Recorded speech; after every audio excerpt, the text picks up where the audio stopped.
So losers lose, winners win.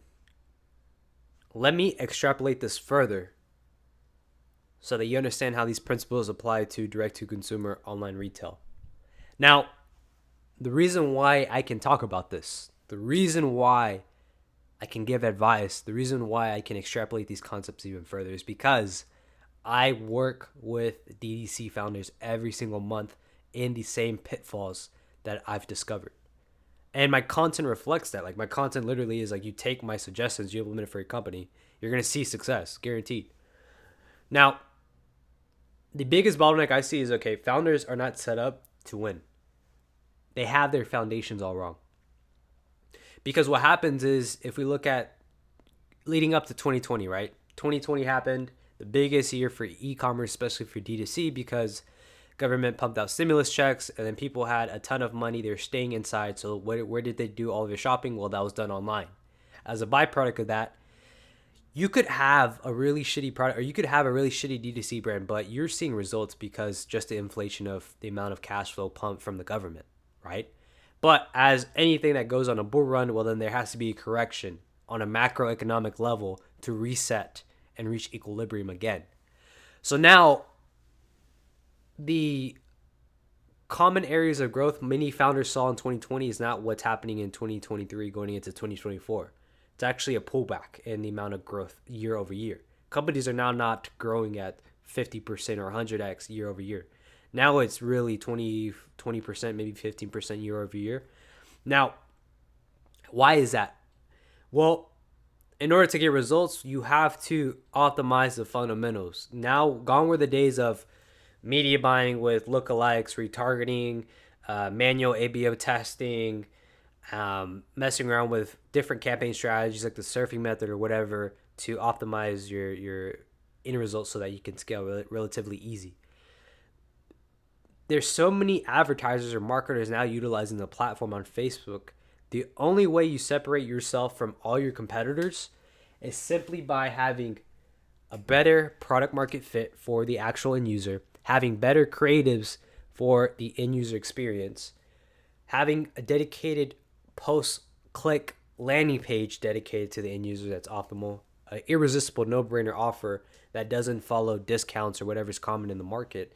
And apart from that, the brands that are winning right now have a high average order value front-end offer, so that when they acquire a customer at, let's say, 60 to 80 bucks, they're at least profitable on the front end. And then also they have enough cash flow to now optimize the LTV because they're downselling, cross-selling with other SKUs.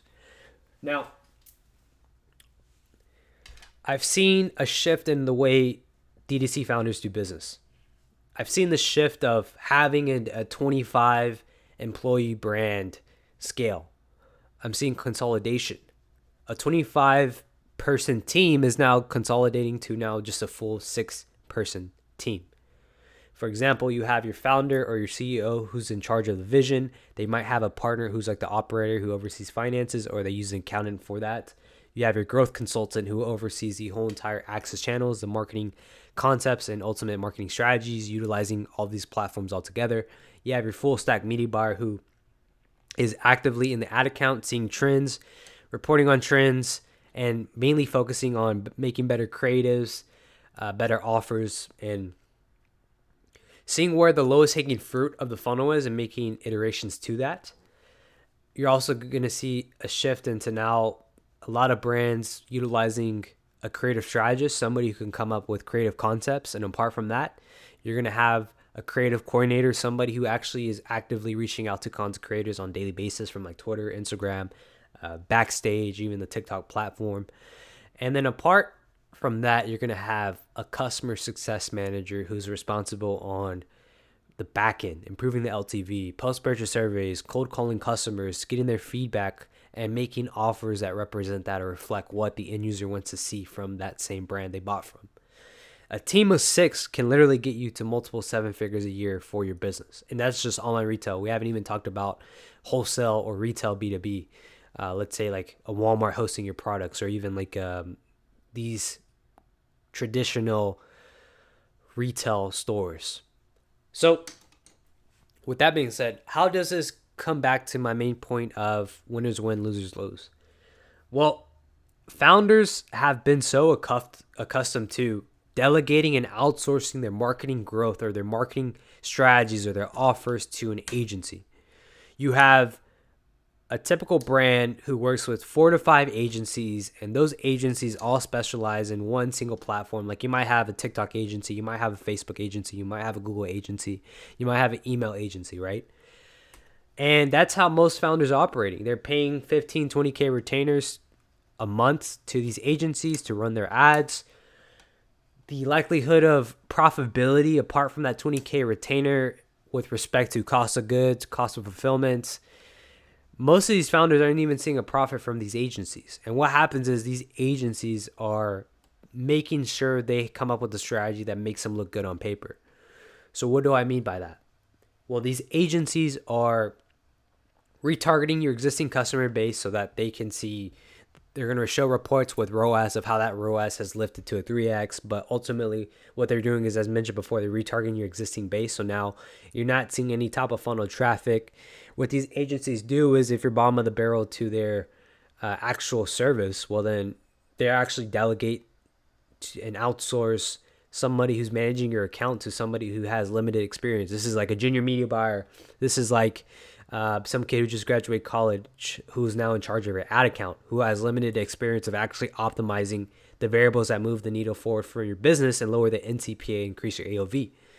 Now, founders who operate like that don't have the guts or don't have the balls to build marketing in-house or don't have the bandwidth to want to learn marketing.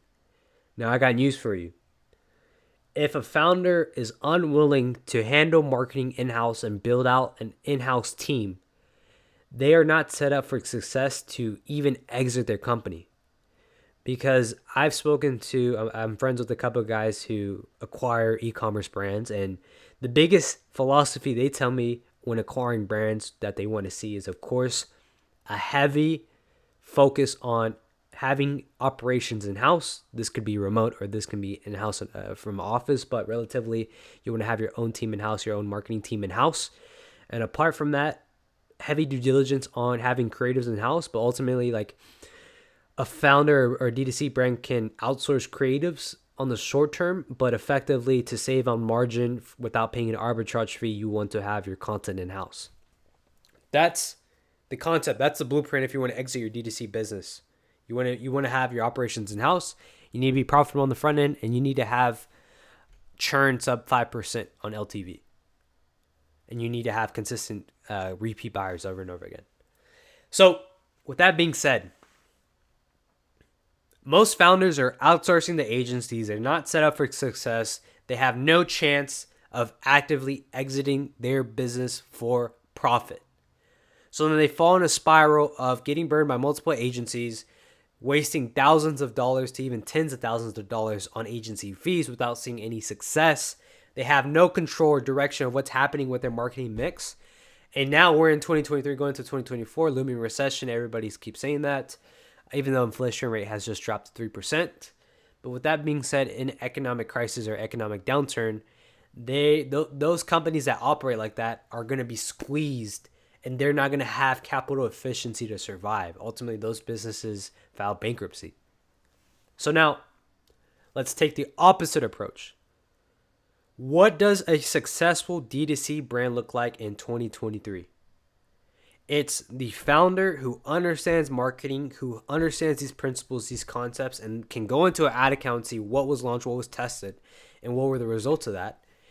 And then from there, they have that team of 6 operating very lean, capital efficient, and ultimately they're scaling across multiple access channels, pushing high AOV bundles, growing their top of funnel customer base while also having a heavy due diligence on LTV by backend email SMS, and also having building a community around existing customer base. This could be with Facebook groups. This could be using Discord. There's other software as well to host your community so that you have customers buying back from your business multiple parts of the year. So with that being said, enough going on tangents. I've consulted loads of founders, like more than 60 plus in my career so far. And we're taking the same exact approach with every single founder we onboard, and we help them transition to build in-house for an exit. So if you're a D2C founder, you need help, you can download my protocol. I built a 30-page protocol that shows you how to build in-house step for step.